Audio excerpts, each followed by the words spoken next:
Welcome back to the second segment of the show for today.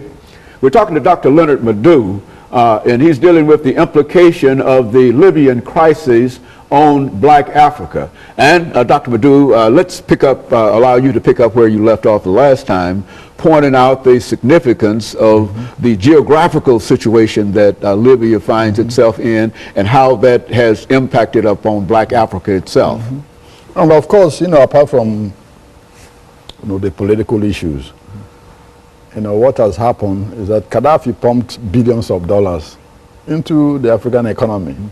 The Organization of African Unity, which became AU, was actually formed in Libya, and as such, his hometown. You had the third declaration. That was the instrument that created the current African Union. Almost 3/4 of the budget of the Organization of the African Union is being paid by Colonel Gaddafi himself and his government. Now, apart from the mosques and the schools and all the other instruments he built in these countries, he also was funding their governments. The governments in Mali, in Niger, in Burkina Faso, in Mauritania. He was funding all funded by Libya. Exactly, was funding those governments to balance their budget. Even Idi Amin, he was really funding Idi Amin. He was the reason why Idi Amin broke off relations with Israel when Idi Amin was in power. Gaddafi offered him more money than Israel was offering him. You see, so what happened now that Gaddafi has been overthrown?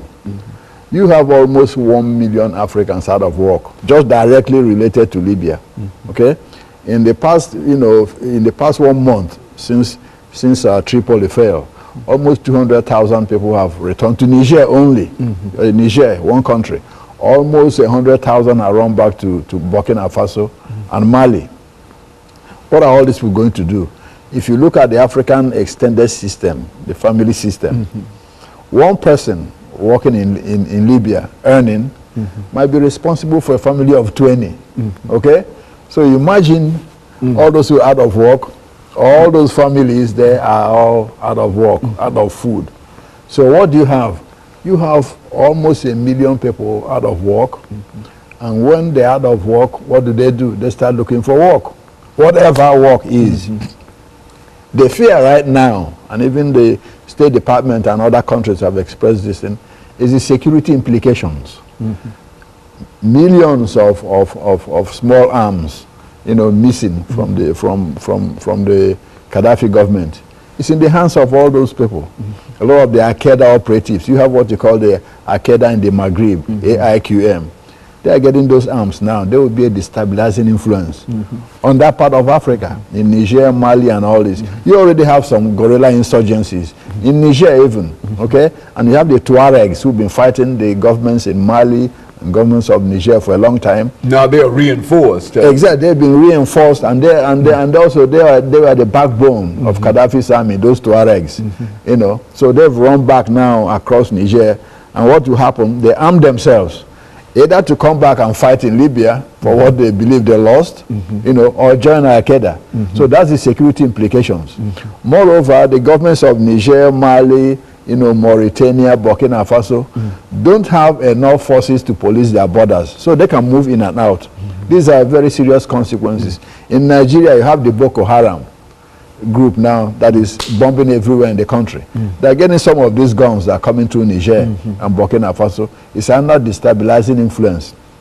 Now, we've talked of the economic consequences already, about all this we're out of job. In fact, the government of Uganda was hesitant, to freeze Libyan assets in Uganda when, the United Nations was saying that because thousands of people will be out of work because of Libyan investments in Uganda. Hundreds of thousands of Africans have benefited from scholarships from the Gaddafi government over the years. So that's why, the implications for Black Africa is immense. Because when you put all these factors together, the economic and the security problems, you are looking at a powder keg, particularly in the Sahara. And mind you that when you talk of Mali, Niger, Libya, you're talking of a huge mass of land. Now compared to Iraq, Libya, in terms of area of land, is almost 4 times size of Iraq. Size of Iraq. And if you think we had some problems in Iraq in reference to that. That's correct. Somebody can disappear in the desert for years in there and not even be found. Now you talk of Niger. Niger is almost 800,000 square kilometers, almost as large as Libya in area of land. So you have this huge mass where people can move in and out. So with so many guns everywhere and people out of work from this thing, you have a big problem. Now, what is some of the political issues there? Some of these, I've talked already about the Tuaregs who've been fighting for years.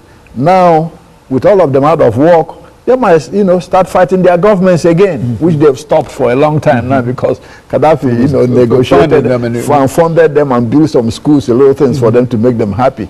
Now they might turn against their governments again. It becomes instability again all over the Sahel.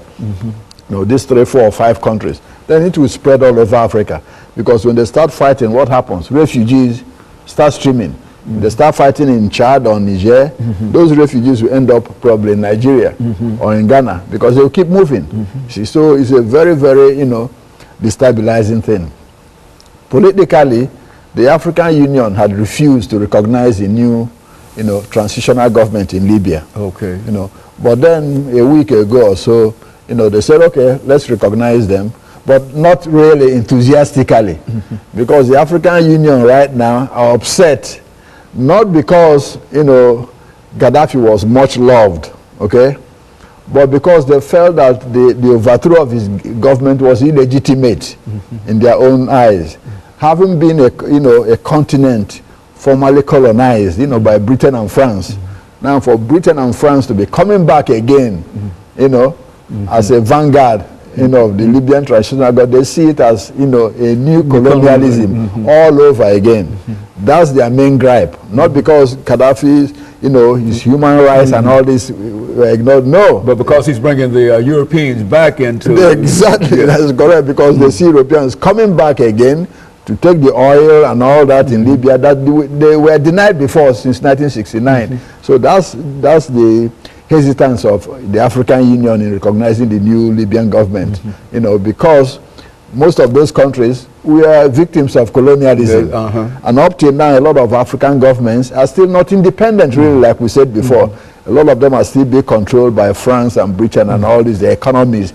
Like the French-speaking African countries, almost 90% of them are dependent on France for their livelihood. Okay, Dr. LMadu, let's stop at this point, and I think those are some excellent points that you're making. Let's stop here for our second commercial break, and then we'll come back and we'll pick up at that dealing with this particular issue. And we'll be back with our audience following this very, very short commercial break.